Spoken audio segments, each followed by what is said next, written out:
Photoshop has a number of selection tools that can help us select objects in the image based on the contents of the image, including the colors, the tones, and the edges. So in this first image, I want to make some changes to portions of the image, starting with the scarecrow's pumpkin head. In order to do this, I'm going to select the Object Selection tool. As soon as I select that, it will enable the Object Finder, and Photoshop will try to find objects in the image with the help of machine learning. So as I position my cursor over these pumpkins, we can see that Photoshop is automatically identifying them as an object. If I click on them, it will load that as a selection. If I wanted to add to the selection, I could hold down the Shift key and continue clicking. But I actually want to select the scarecrow's head, so I'll release the Shift key and just click in order to select it. Then on the Layers panel, I'm going to add a Hue and Saturation Adjustment layer. I just want to change the hue a bit, moving the pumpkin's head more towards red. Now, if I want to soften the edge of the selection, I can switch to the mask icon on the Properties panel and then increase the feather amount.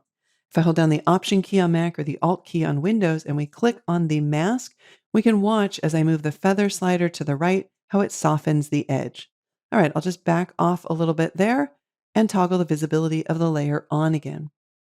Now, if the object finder doesn't automatically find the area that you're trying to select, in this case, for example, I want to select the pants, not the entire scarecrow, we can go in and manually select one of these two modes, either the rectangle or the lasso mode, and then try to draw a selection around the area that we want to select. In this case, we can see that Photoshop has kind of shrink wrapped the selection around the pants, but there's a lot of area that's still selected that I don't want selected. So let's see if there's maybe a better way. I'm going to switch from the Object Selection tool to the Quick Selection tool. Now, we could try the Magic Wand tool. It's a great tool. It's been around forever, and it's really useful when you're trying to select large areas of uniform color, like maybe a large swath of blue sky. But with the pants in this image, I think Quick Select is going to be a better choice because it has edge detection built into it. So not only is it selecting based on color, but it will also look at the edges. All right, I'm going to use Command D to deselect. So we're starting kind of with a blank slate. And then I will position the tool over the pants and then click. And even if I release the cursor, you'll notice there's a plus icon because Photoshop has automatically swapped me to the Add To option for this tool.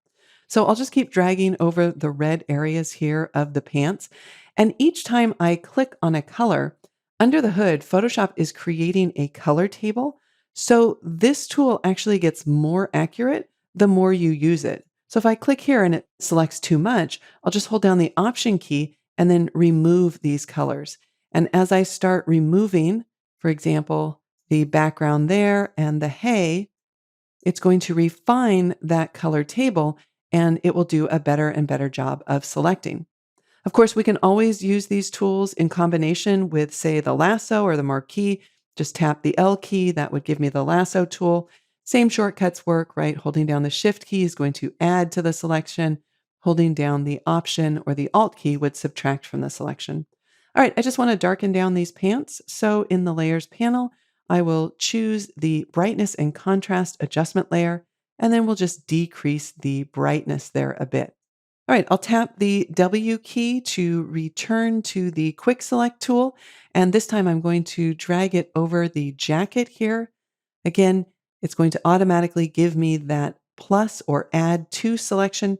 We've got a little too much here, so I'll hold down the Option key to remove those color values. And then let's add a color fill layer. From the bottom of the Layers panel, I'll use that adjustment icon again. I'll choose Solid Color, but we can see that it's just adding a solid color over it. I'm not seeing any of the luminosity values underneath, but I can still pick a blue color. And then in the Layers panel, I'm going to change the blend mode to color. So only the color values are affected and not the photograph or the luminosity values underneath it. All right, let's zoom in to 100% using Command 1. And I'm going to switch to the paintbrush by tapping the B key. because I see there's some areas here that I don't want to have that blue tint.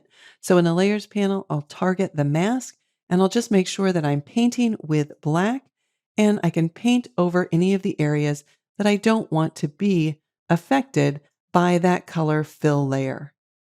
I can also tap the X key. So now I'm painting with white and I'll just paint in this area because I do want that to be affected. You might think, wait, why are you painting so much?